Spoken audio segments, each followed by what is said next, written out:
बिस्मिल्लाहिर्रहमानिर्रहीम। अस्सलाम वालेकुम स्टूडेंट्स, उम्मीद करता हूँ आप सब खैरियत से होंगे। और आज के हम इस वीडियो लेक्चर के अंदर डिस्कस करने जा रहे हैं, जो हमारे पास टॉपिक है वो हमारे पास वॉल्यूम। ये वॉल्यूम टॉपिक हम इसलिए डिस्कस कर रहे हैं, इससे रिलेटेड हमारे पास आगे कुछ न्यूमेरिकल्स आएंगे जो डेंसिटी के फार्मूले के अंदर वॉल्यूम का इस्तेमाल होता है। तो इससे पहले कि हम डेंसिटी को डिस्कस करें, इससे पहले हम इस फिज़िकल क्वांटिटी को डिस्कस कर लेते हैं कि वॉल्यूम हमारे पास क्या है, वॉल्यूम किन ऑब्जेक्ट्स का होता है और वॉल्यूम को हम मेजर किस तरीके से करते हैं, वॉल्यूम को मेजर किस तरीके से किया जाता है, वो भी इस वीडियो के अंदर मैं आप लोगों को बताऊंगा। तो सबसे पहले अगर हम वॉल्यूम की डिफिनेशन को देख लें, वैसे तो वॉल्यूम की बहुत सारी डिफिनेशन होती हैं, लेकिन जो बेसिक जो कॉन्सेप्ट होता है वो ये होता है कि वॉल्यूम जो है वो हमारे पास 3 डायमेंशनल मल्टीपल प्रोडक्ट होता है। अब 3 डायमेंशनल मल्टीपल प्रोडक्ट का मतलब ये है कि 3 डिफरेंट डायमेंशंस की जो लेंथ होती है, उनमें से एक हमारे पास होती है लेंथ, दूसरी विड्थ और तीसरी हमारे पास होती है हाइट। यानी इन 3 डिफरेंट डायमेंशंस का जब आप मल्टीपल प्रोडक्ट निकालते हो तो जो आपके पास वैल्यू आती है वो वैल्यू जो है वो किसी ऑब्जेक्ट का वॉल्यूम डिफाइन कर रही होती है। हमारे पास सिंपल डिफिनेशन है वॉल्यूम की, वो है कि the 3 dimensional multiple product of length, width and height is called volume. लेकिन ये ज़रूरी नहीं है कि वॉल्यूम की डिफिनेशन आपको हर जगह ऐसी मिले, क्योंकि आपको कुछ ऑब्जेक्ट ऐसे मिलते हैं जो 3 डायमेंशनल नहीं होते। अब उनकी 3 डायमेंशन नहीं बन रही होती, तो ऐसे ऑब्जेक्ट के लिए फिर अलग फार्मूले होते हैं। लेकिन जो एक बेसिक डिफिनेशन बन जाती है किसी ऑब्जेक्ट के वॉल्यूम को कैलकुलेट करने की, वो हमारे पास यही होती है कि उसके अंदर बेसिकली 3 डायमेंशन जो है वो इन्वॉल्व हो रही होती हैं। तो ऑब्जेक्ट हमारे पास एग्जांपल के तौर पर जो हम 3 डायमेंशनल ऑब्जेक्ट ले रहे हैं, उसका हम उसका वॉल्यूम किस तरह जो है वो कैलकुलेट किया जाता है। तो एग्जांपल के तौर पर हमने एक जो है वो स्क्वायर बॉक्स आपके लिए या आपके लिए रेक्टेंगुलर बॉक्स ले लिया हमने, और यहाँ पर हमें 3 मुख्तलिफ डायमेंशन जो है इस ऑब्जेक्ट के अंदर दी गई हैं। डायमेंशन नंबर 1 जो है वो हमारे पास ये ब्लू कलर के साथ जो कम्प्लीटली फिल्ड है, इसको हमने हाइट का नाम दिया है। अब हाइट जैसे एक रूम है फॉर एग्जांपल, तो उसकी जो सरफेस होती है, सरफेस से लेकर उसकी रूफ तक यानी उसकी छत तक जो है वो जितना भी फासला होगा ऊंचाई में, वो उसकी जो है हमारे पास हाइट कहलाती है। इसी तरीके के साथ जो हमारे पास बॉटम सरफेस होती है, ये रेक्टेंगुलर की जो बॉटम सरफेस होगी या एक रूम आप कंसीडर कर लें, तो उसकी जो हमारे पास सरफेस होगी वो हमारे पास क्या कहलाएगी, उसकी लेंथ कहलाएगी। वह एक साइड लेंथ कहलाएगी जो ज़्यादा लंबी होगी, और जो उसकी दूसरी साइड होगी वो चौड़ाई कहलाएगी। अब फॉर एग्जांपल जैसे एक रूम होता है, वो जिस साइड जितना ज़्यादा उसकी फासला होगा वो उसकी लेंथ कहलाएगी, और जो उसका कम फासला होगा 2 दीवारों के दरमियान, वो क्या कहलाएगा, उसकी चौड़ाई कहलाएगी। और जो ज़मीन से लेकर या सरफेस से लेकर आप कह लेंगे छत तक का जो भी फासला या डिस्टेंस होगा वो हमारे पास हाइट कहलाएगा। जब आप इन तीनों डायमेंशन को यानी लेंथ को, हाइट को और विड्थ को जब आप मल्टीप्लाई करते हो, तो इनका जो मल्टीपल प्रोडक्ट आता है, आप तीनों को मल्टीप्लाई करोगे, जो रिज़ल्ट आएगा वो उस ऑब्जेक्ट का जिसकी आपने लेंथ ली है, जिसकी आपने विड्थ ली है और जिसकी आपने हाइट ली है, उसका वॉल्यूम जो है वो डिफ़ाइन करेगा। इसी तरीके के साथ अगर हम वॉल्यूम के ऐसा यूनिट की बात करें, तो ऐसा यूनिट हमारे पास होता है मीटर क्यूब। अब यहाँ पर चूँकि मैंने लेंथ ली है, तो लेंथ का जो ऐसा यूनिट है डिस्टेंस है एक किस्म का, तो वो डिस्टेंस का जो ऐसा यूनिट होता है ये होता है मीटर। इसी तरीके के साथ जो विड्थ और हाइट हैं, ये दोनों भी डिस्टेंस हैं, तो डिस्टेंस का जो ऐसा यूनिट होगा हमारे पास वो मीटर होगा। तो यहाँ पर हमारे पास चूँकि वॉल्यूम के अंदर 3 डायमेंशन इन्वॉल्व हैं, तो इसीलिए इनका जो ऐसा यूनिट होगा उनका भी तीनों का मल्टीपल हम प्रोडक्ट निकालेंगे। तो जब आप इन तीनों को मल्टीप्लाई करोगे तो आपके पास जो आंसर आएगा वो मीटर क्यूब की सूरत में आएगा। ये बात तो हमने सिंपली डिस्कस कर ली कि 3 डायमेंशनल जो है वो मल्टीपल प्रोडक्ट होता है। लेकिन अगर हम यहाँ पर देखें, कुछ केसेस हमारे पास ऐसे होते हैं जिन्हें हमारे पास 3 डायमेंशनल जो है वो 3 डायमेंशनल लेंथ बन ही नहीं रही होती है हमारे पास।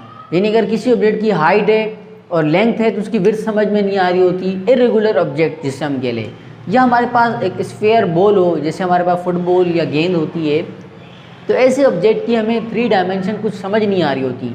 कहीं चौड़ाई ज़्यादा होती है, कहीं कम होती है, कहीं ज़्यादा होती है। तो ऐसे ऑब्जेक्ट का वॉल्यूम जो है वो हम इस फार्मूले से तो निकाल नहीं सकते, क्योंकि ये फार्मूला हमारे पास वॉल्यूम का उस वक्त एप्लीकेबल होता है जब आपके पास अगर यहाँ पर बॉटम के ऊपर, यानी अगर हम बिल्कुल नीचे की बात करें तो जितनी विड्थ यहाँ पर होगी उतनी ही यहाँ सेंटर के अंदर होगी। यानी ऐसा नहीं होता कि यहाँ पर अगर विड्थ आपके पास फॉर एग्जांपल 1 मीटर की है तो आप जैसे जैसे हाइट के ऊपर जाते जाओगे ऊपर उसकी हाइट कम हो जाएगी। तो ये उन ऑब्जेक्ट्स के लिए ये फार्मूला एप्लीकेबल नहीं होता। ये फार्मूला हम उस जगह अप्लाई करते हैं जहाँ हमारे पास बिल्कुल एक प्रॉपर तरीके से, यानी यहाँ हमारे पास सरफेस जो होती है, जो बॉटम होगा किसी भी ऑब्जेक्ट का, वहाँ पर जो उसकी चौड़ाई होगी वो ऊपर हाइट तक बराबर रहे। इसी तरीके के साथ लंबाई और हाइट में भी कोई चेंज नहीं होना चाहिए। जितनी जो हमारे पास ये वाली साइड है हाइट और ये वाली साइड की हाइट और फिर फ्रंट साइड की और फिर बैक साइड की जो भी हाइट होगी वो चारों साइड की इक्वल आनी चाहिए, तब जाकर हम ये फार्मूला अप्लाई कर सकते हैं। लेकिन अगर हमारे पास ऐसे ऑब्जेक्ट आ जाएं जिनकी लेंथ जो है वो एक साइड से छोटी हो, एक साइड से बड़ी हो, इसी तरीके के साथ एक साइड से हाइट जो है वो बड़ी हो, एक साइड से छोटी हो, फॉर एग्जांपल इस तरह के अगर ऑब्जेक्ट्स आ जाते हैं, जैसे हमारे पास इस तरह के ऑब्जेक्ट्स आ जाते हैं, यानी इरेगुलर ऑब्जेक्ट्स आ जाते हैं, ना इनकी विड्थ का पता चल रहा होता है, ना हाइट का पता चल रहा होता है, ना लेंथ का, तो ऐसे ऑब्जेक्ट्स का वॉल्यूम किस तरीके से कैलकुलेट करते हैं। तो यहाँ पर मैंने कुछ यहाँ पर लिखे हैं ऑब्जेक्ट्स जिनका वॉल्यूम किस तरीके से हम कैलकुलेट करते हैं वो हम देखते हैं। तो सबसे पहले हमारे पास यहाँ पर है सिलेंड्रिकल ऑब्जेक्ट। सिलेंड्रिकल ऑब्जेक्ट का वॉल्यूम किस तरीके से मेजर करेंगे वो भी हम आगे देखते हैं। स्फेरिकल ऑब्जेक्ट का volume, irregular solid, volume of liquid और रेक्टेंगुलर ऑब्जेक्ट। ये चीज़ तो हम बिल्कुल आप यूँ समझ लें कि हमने देख ली, इसको हम पढ़ने की दोबारा ज़रूरत नहीं है। रेक्टेंगुलर ऑब्जेक्ट हो या स्क्वायर ऑब्जेक्ट हो, वो बिल्कुल इस फार्मूले के साथ जो है वो उसका वॉल्यूम कैलकुलेट हो जाएगा। ये हमारे पास एक स्क्वायर बॉक्स है फॉर एग्जांपल, तो ये हमारे पास इसकी लंबाई होगी, ये जो हमारे पास इसकी चौड़ाई होगी और इसी के अंदर हमारे पास हाइट होगी। क्योंकि यहाँ पर मैंने 3 डायमेंशनल बॉक्स नहीं बनाया, समझ में नहीं आएगी चीज़, लेकिन अगर हम यहाँ पर देखें इसी चीज़ को तो ये हमारे पास विड्थ होगी, ये हमारे पास लेंथ होगी और ये हाइट होगी। तो इसी फार्मूले के साथ हम रेक्टेंगुलर ऑब्जेक्ट की वॉल्यूम निकाल सकते हैं। लेकिन जो हमारे पास बाकी चीज़ें जिनमें हमारे पास सिलेंड्रिकल ऑब्जेक्ट है, स्फेरिकल ऑब्जेक्ट है, इरेगुलर सॉलिड्स हैं और वॉल्यूम ऑफ लिक्विड है, तो वो हम किस तरीके से मेजर करते हैं। बात कर लेते हैं हम सबसे पहले सिलेंडर की। सबसे पहले हम सिलेंडर को समझ लेते हैं कि सिलेंडर हमारे पास क्या है। तो सिलेंड्रिकल ऑब्जेक्ट या सिलेंडर हमारे पास ऐसे ऑब्जेक्ट होते हैं जैसे हम फॉर एग्जांपल जिस गिलास के अंदर हम पानी पीते हैं, इस तरह के ऑब्जेक्ट होते हैं जिनका जो बॉटम सरफेस होती है और जिनकी जो है वो टॉप सरफेस होती है वो होती है सर्कुलर शेप और बाकी इसकी हाइट होती है हमारे पास। यानी जो 3 डायमेंशन हमने डेफिनेशन के अंदर पढ़ी हैं, लेंथ, विड्थ एंड हाइट, तो इनमें से एक डेफिनेशन हमें समझ में आ जाती है कि एक हमारे पास हाइट इसकी मौजूद है। क्या मौजूद है हमारे पास? हाइट। बाकी 2 डायमेंशन हमें इसमें समझ नहीं आती। तो इसका एरिया हम कैसे कैलकुलेट करते हैं? वापस हम अपने बेक फार्मूले के अंदर जाते हैं।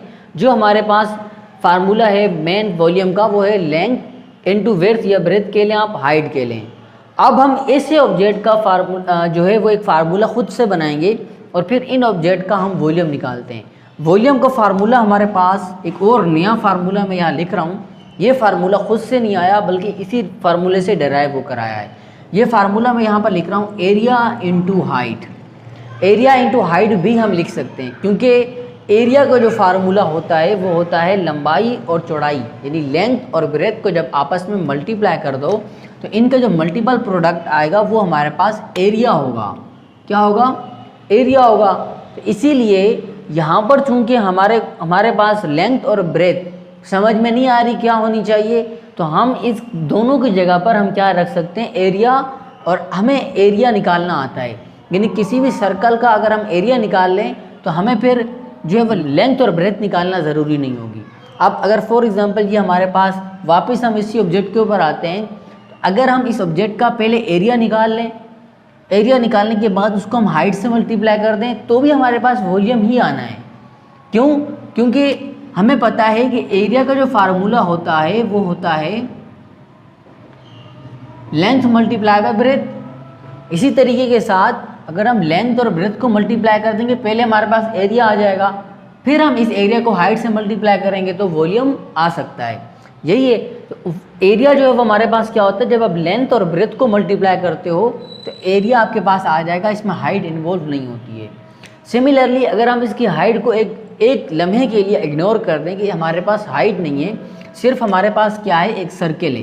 क्या है हमारे पास, एक सर्कल है। अब इस सर्कल का एरिया के लिए हम ये वाला फार्मूला अप्लाई नहीं कर सकते लेंथ इनटू ब्रेथ का, क्योंकि यहाँ पर सर्कल के अंदर हम लेंथ या चौड़ाई की बात नहीं करते, सर्कल के एरिया निकालने का अपना एक फार्मूला होता है। हम उस फार्मूले को क्या करेंगे, पहले एरिया निकाल लेंगे, बजाय इसके कि हम लेंथ और ब्रेथ निकालें सर्कल की, क्योंकि उसकी होती नहीं है। जब एरिया हमारे पास आ जाएगा तब हम सिलेंड्रिकल ऑब्जेक्ट की क्या निकाल लेंगे, हाइट मेजर करके उसकी हाइट से मल्टीप्लाई कर देंगे एक, तो सिलेंड्रिकल ऑब्जेक्ट का जो वॉल्यूम होगा वो हमारे पास आ जाएगा। तो अब हम बात करते हैं कि जो सर्कल है इसका एरिया हम कैसे निकालेंगे। रेक्टेंगुलर ऑब्जेक्ट का तो समझ में आ गया, लेंथ को ब्रेथ से आप मल्टीप्लाई करोगे एरिया आ जाएगा, लेकिन सर्कल का एरिया जो है वो कैसे निकालेंगे। तो सर्कल के एरिया का जो फार्मूला हमारे पास होता है, किसके, जो हमारे पास सर्कुलर ऑब्जेक्ट्स होते हैं, सर्किल जो होता है उसके एरिया को निकालने का जो फार्मूला होता है वो हमारे पास बराबर होता है area is equals to pi r square.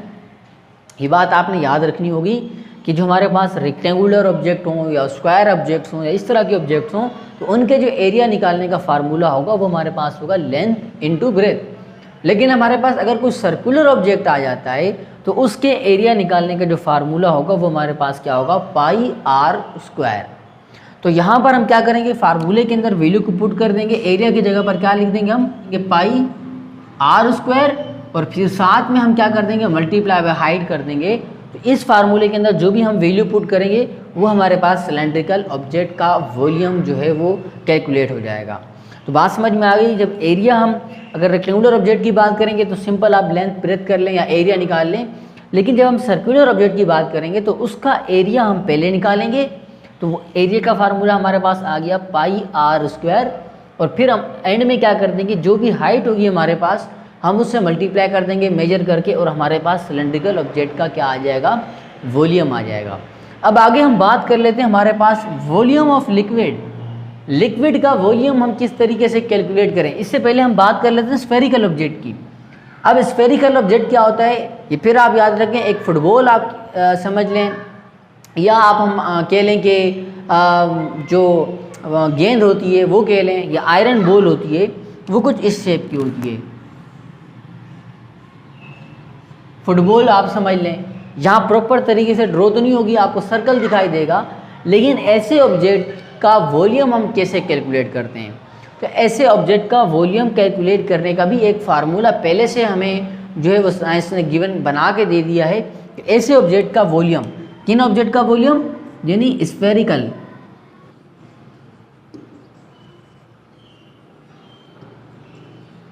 Object के वॉल्यूम पर निकालने का जो फार्मूला है वो हमारे पास है 4/3 पाई आर क्यूब। ये बात आप याद रखना, यहाँ पर आर के ऊपर क्यूब आएगा, स्क्वायर नहीं आएगा।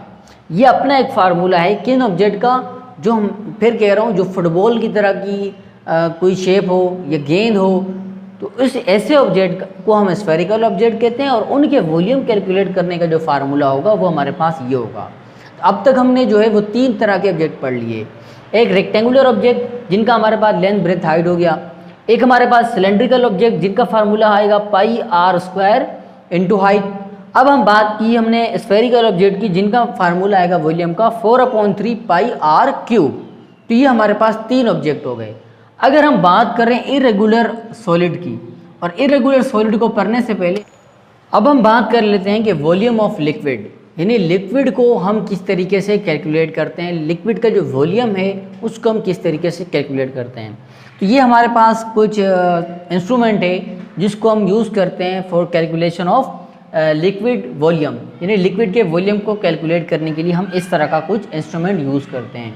तो ये हमारे पास यहाँ पर कुछ नंबरिंग होती है, जैसे फॉर एग्जांपल 1 2 3 4 एंड 5 एंड 6, और बीच में जो आपको छोटे छोटे स्मॉल सब डिवीजन नज़र आ रही हैं ये 1 2 3 मज़ीद होंगी, जैसे 1.1 1.2 1.3 1.4 इस तरह का स्केल होता है।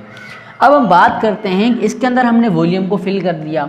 वॉल्यूम फॉर एग्जांपल यहाँ पूरा फिल हुआ हुआ है, मैंने शो नहीं किया, मैंने सिर्फ इसकी सरफेस शो की जो सबसे ऊपर है। अब अगर आप किसी लिक्विड को कम्प्लीटली फिल कर लें तो लिक्विड जब फिल होता है तो उसकी क्वालिटी होती है, अगर आप सेंटर से देखेंगे तो ये हमारे पास जो वॉल्यूम का जो लेवल होगा वो नीचे होगा, यानी एजेस के ऊपर लेवल क्या होगा, ऊपर होगा, सेंटर के अंदर लेवल क्या होगा, कम होगा। तो जो हम एक्यूरेटली अगर हम किसी लिक्विड का वॉल्यूम कैलकुलेट कर रहे हों तो इस सिलेंड्रिकल ऑब्जेक्ट के अंदर जो है वो हम इसका सेंटर पॉइंट देखेंगे कि सेंटर पॉइंट का स्केल कहाँ पर आ रहा है। सेंटर स्केल का पॉइंट फॉर एग्जांपल इस लाइन के ऊपर आ रहा है तो हम यहाँ पर देखेंगे कि रीडिंग क्या बन रही है। हम इनके एजेस को नहीं देखेंगे कि यहाँ पर क्या रीडिंग हमें बता रहा है। तो अगर आप किसी लिक्विड का वॉल्यूम एक्यूरेटली कैलकुलेट करने जा रहे हैं तो इसका आप हमें हमेशा जो है वो सेंटर से देखेंगे कि सेंटर के ऊपर स्केल पर कौन सी रीडिंग शो हो रही है। तो अब हम अगर बात करें इसी ऑब्जेक्ट को यूज़ करते हुए इरेगुलर ऑब्जेक्ट्स की, कि इरेगुलर ऑब्जेक्ट का आप वॉल्यूम किस तरीके से कैलकुलेट करते हैं। फॉर एग्जांपल अगेन हम इसी डायग्राम को शो कर देते हैं। और फॉर एग्जांपल इस वक्त जो हमारे पास लिक्विड का जो लेवल है वो है 3। लिक्विड का क्या है हमारे पास, यहाँ पर ये लिक्विड फिल हुआ है इस ऑब्जेक्ट के अंदर। अब हमने क्या किया, एक इरेगुलर ऑब्जेक्ट था, आप पत्थर समझ लें या कुछ भी कह लें, ये हमारे पास एक इरेगुलर ऑब्जेक्ट था। इसका हमने वॉल्यूम मालूम करना है। हमने वॉल्यूम किसका मालूम करना है, इरेगुलर ऑब्जेक्ट का। फॉर एग्जांपल कोई स्टोन है, कोई पत्थर है जिसका आप वॉल्यूम इस फार्मूले से भी कैलकुलेट नहीं कर सकते, ना ही इन फार्मूले से कैलकुलेट कर सकते हैं। उसका वॉल्यूम हम कैलकुलेट कैसे करेंगे कि इसको उठाकर हम इसके अंदर डिप कर देंगे, इस लिक्विड के अंदर क्या कर देंगे, डिप कर देंगे। और ये बात आप लोगों ने देखी भी होगी कि वॉल्यूम क्या आना शुरू होना जाएगा, वॉल्यूम का लेवल क्या होना शुरू हो जाएगा, इंक्रीज होना शुरू हो जाएगा। अब यहाँ पर भी सेम चीज़ होगी कि वाटर का जो लेवल पहले था वो 0.3 पर था, अब फॉर एग्जांपल वो आ गया है 4 के ऊपर। ये अब मैंने शो किया है ब्लैक से, कहाँ पर आ गया, 0.4 के ऊपर। अब यहाँ पर जितना भी ये लेवल इंक्रीज होगा, यानी 0.3 से कहाँ पर चला गया, 0.4 से। तो अब हम निकालेंगे क्या, वॉल्यूम कैसे निकलेगा कि V1 हमारे पास क्या था, यानी पहले वाला वॉल्यूम क्या था 3, उसमें से माइनस करेंगे फाइनल वाले वॉल्यूम को। फाइनल वॉल्यूम हमारे पास क्या आ गया 4, यानी वॉल्यूम हम किसका निकालने जा रहे हैं, इरेगुलर ऑब्जेक्ट का। पहले हमारे पास लिक्विड का वॉल्यूम कितना था, वो हमारे पास था 0.3। अब सिलेंड्रिकल ऑब्जेक्ट के अंदर या सिलेंडर के अंदर मेजरिंग इंस्ट्रूमेंट के अंदर वॉल्यूम अब कितना हो चुका है 4, सॉरी फाइनल में से इनिशियल माइनस करेंगे, फाइनल में से इनिशियल। तो यहाँ हमारे पास पहले फाइनल आ गया 4, पहले था हमारे पास 3, तो 4 में से 3 हमने माइनस करेंगे तो क्या आ जाएगा 1। अगर हम यहाँ से भी देखें तो 3 के बाद क्या आता है 4, यानी 1 पॉइंट इंक्रीज हो गया। ये जो पॉइंट इंक्रीज हुआ है ये बेसिकली वॉल्यूम होता है हमारे पास इरेगुलर ऑब्जेक्ट का। जितना भी इंक्रीज हो, जरूरी नहीं है 1 हुआ, ये 1.5 भी हो सकता था, 1.2 भी, 1.3 भी, 2 भी हो सकता था, 3 भी हो सकता था। मेन मकसद जो है बताने का ये है कि जितना भी लेवल इंक्रीज होगा लिक्विड का, पहले जितना था वो, बाद में जितना होगा वो, उन दोनों के दरमियान जितना भी डिफरेंस आएगा वो हम क्या करेंगे, यानी फाइनल में से इनिशियल को माइनस कर देंगे। तो जो हमारे पास डिफरेंस आएगा वो हमें जो है इरेगुलर ऑब्जेक्ट का वॉल्यूम जो है वो डिफाइन करके बताएगा, कैलकुलेट करके बताएगा कि इरेगुलर ऑब्जेक्ट का वॉल्यूम कितना है। तो आज हमने डिस्कस किया वॉल्यूम क्या होता है, वॉल्यूम रेक्टेंगुलर ऑब्जेक्ट का कैसे फाइंड करते हैं, स्फेरिकल ऑब्जेक्ट का कैसे फाइंड करते हैं, सिलेंड्रिकल ऑब्जेक्ट का कैसे फाइंड करते हैं, और इरेगुलर ऑब्जेक्ट और लिक्विड का वॉल्यूम जो है वो किस तरीके से कैलकुलेट किया जाता है।